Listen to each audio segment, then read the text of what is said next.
Don't come for me. It's my opinion. I think they look ugly, and they're also introduced to these African countries by the colonial masters back then. Let me ask you something, fam. Have you ever seen this ridiculous looking wig? Well, chances are, if your country was colonized by the British, you've seen this wig in the courtroom and you're used to it. A top Kenyan judge has waived the wig rule for lawyers, so they were supposed to wear that wig when they come to court.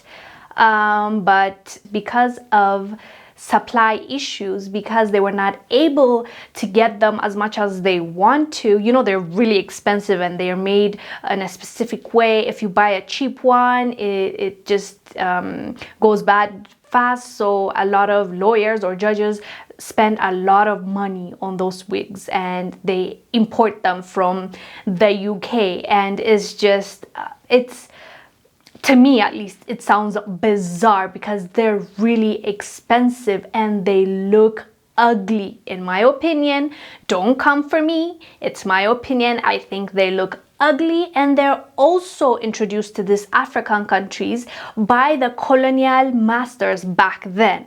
It was something they brought into Africa. It was not something Africans came up with, or it's just not our culture. So if you're offended and you're African, I'm just gonna have to tell you, go ahead and learn your history. Your ancestors didn't come up with this. So don't be mad at me. I'm just saying, if you love it, keep wearing it, because even the judge said, for those of you who want to continue wearing it, feel free. But it's no longer a rule, which I love.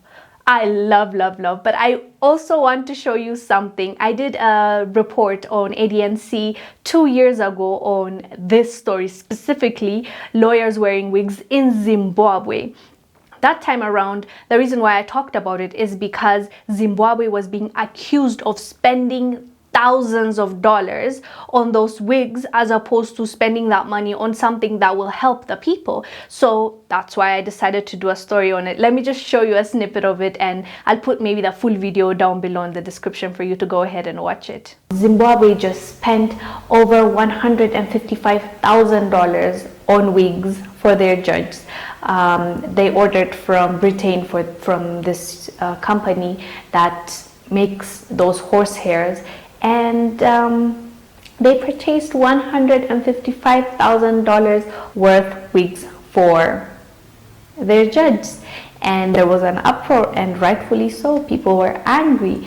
Why would you spend all that money when we barely have money at the moment in the country, and you send that money away and get a horse hair instead? And where is the priorities here? And we agree with that.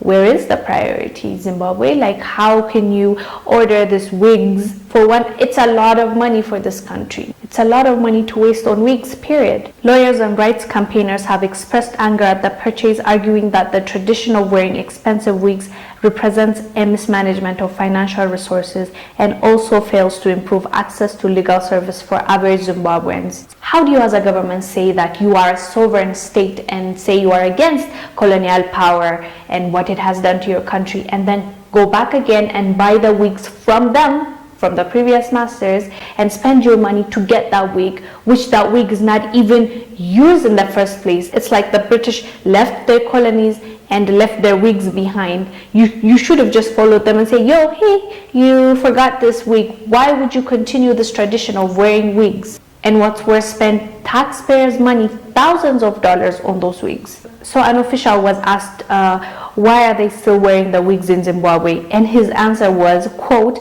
in law, uniform is important. You look up to your judges. What is wrong with tradition? Okay, he said, what's wrong with tradition? Let me explain to you why it is wrong to do that. There's nothing wrong with tradition. But in the first place, was it even your tradition?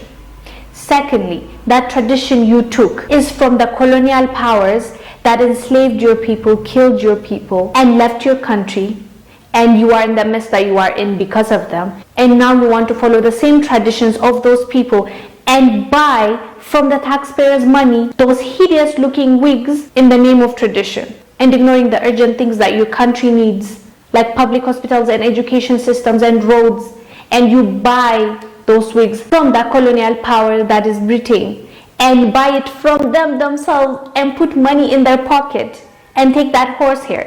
You see no problem with that whatsoever. You don't see anything wrong with the mismanagement of money, and yet you're a judge to say that what's wrong with tradition. Since you are so proud about your colonial master's tradition, let me educate you a little bit about how that tradition started. At the time where the Britons started wearing the wigs and robes, it's at the time where health issues were happening. Most of the lawyers and judges at that time were men, and so as I said, there were lots of health issues that were happening. For example, like sexually transmitted disease were rampant, and so were lice. So when I googled the answer I found on Quora why the British started wearing wigs is because of the sexually transmitted diseases and lice. People generally did not want to spend much time in the company of a person who had lice all over them, and the issue accompanying some sexual transmitted disease also ended up in certain things that would be considered very bad in court, particularly the dementia or poor reasoning skills. That was one symptom of the advanced disease. Another symptom of some stages of certain STDs, particularly syphilis,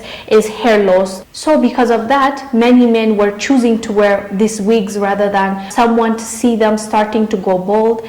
And of course, when the political and social leaders of a society start to wear and they use certain fashions, everyone wants to do it also. So everyone who was anyone at that time, at least among the men, were wearing these white wigs. Some were powdering their hair to make it look like a white wig, and even women found it attractive, so they kept on wearing it. So in that era, judges and lawyers and also politicians started wearing those wigs.